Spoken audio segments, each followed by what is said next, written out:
Good day friend, कैसे हैं आप सब। मैं अच्छी हूँ, आशा करती हूँ आप भी अच्छे होंगे, अपनी अपनी फैमिली के साथ खुश होंगे। बुरे लोग, बुरा समय आपसे बहुत दूर रहे। ये मेरा न्यू ब्लॉग है। चैनल पे नए हो तो चैनल को सब्सक्राइब कर लीजिएगा, लाइक कमेंट और शेयर करिएगा।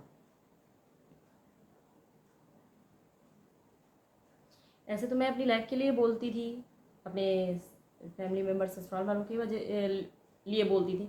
पर आज मैंने बैठे बैठे एक चीज़ सोची है कि पहले के जो इन लॉज थे, सास ससुर, वो बहू को दहेज के लिए मार डालते थे। मतलब कैरोसिन डाल के फूंक दिया, यही ज़्यादातर सुनने को मिलता था।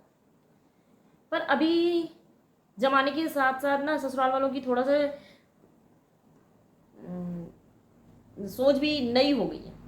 पहले वो बहू को मार डालते थे, अभी वो खुद इतना बहू को टॉर्चर कर देते हैं ना कि या तो वो सुसाइड कमिट कर लेती है, अदरवाइज वो अपने मायके चली जाती है।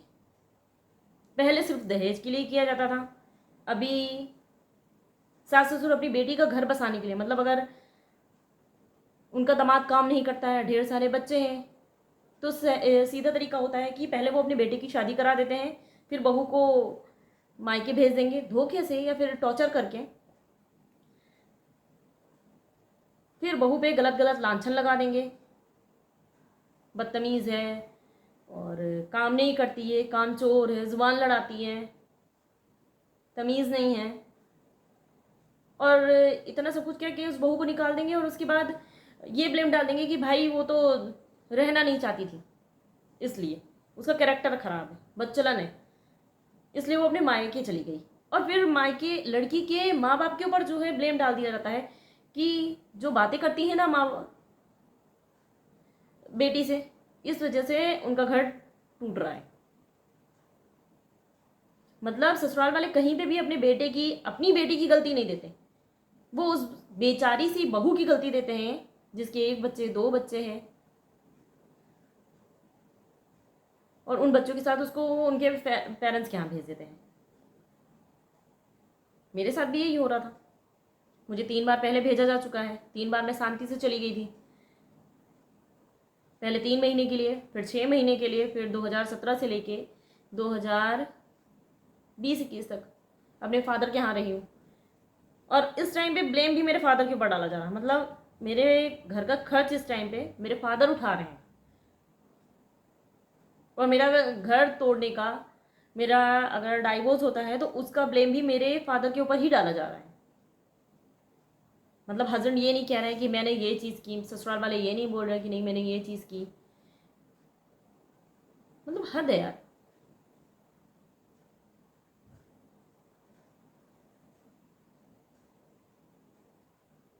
क्या ही बोले ऐसे लोगों को शर्म भी नहीं आती है।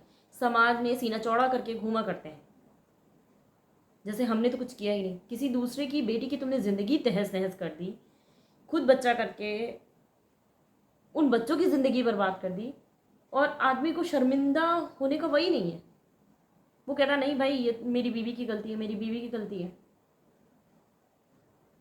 तुम्हारी बीवी की क्या गलती है? भाग के तुम जा रहे हो, सामने तुम नहीं आ रहे हो, और गलती मेरी है। तो ऐसे लगता था ना पहले कि ये चीज़ सिर्फ मेरे ही साथ हो रही है। शायद दुनिया में सबसे बदनसीब, सबसे बदकिस्मत इंसान मैं हूँ। पर अब मुझे लग रहा है ना कि हर तीसरी लड़की के साथ सेम सिचुएशन है। कोई कह रही है, कोई नहीं कह रही, कोई अभी सह रही है सिर्फ बस। सबकी सहन शक्ति होती है, जिस दिन वो लिमिट क्रॉस कर जाएगी उस दिन वो औरत भी बोल देगी जो नहीं बोल रही है। कोई इंसान तभी तक सुनता है जब तक उसकी क्षमता होती है। मेरी क्षमता ने जवाब दे दी, मैंने बोलना शुरू कर दिया। अभी मेरे घर वालों को लग रहा है कि ससुराल वालों को कि कोई इसे सिखा रहा है, कोई इसे पढ़ा रहा है, कोई इसे भड़का रहा है। ना भाई, तुम्हारे कर्मों ने मुझे भड़का दिया, तुम्हारे कर्मों ने मुझे सिखा दिया, और तुम लोगों की चार साजियों ने मुझे आज यहाँ पे बैठा दिया। अगर तुम वो ना करते तो हम ये ना करते।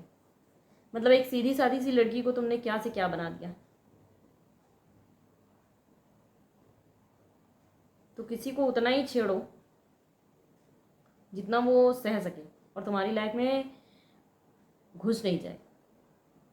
क्योंकि अगर तुम किसी को इतना छेड़ोगे कि वो पलट के जवाब देने लगे ना, तो तुम्हें भागने का भी रास्ता नहीं मिलेगा।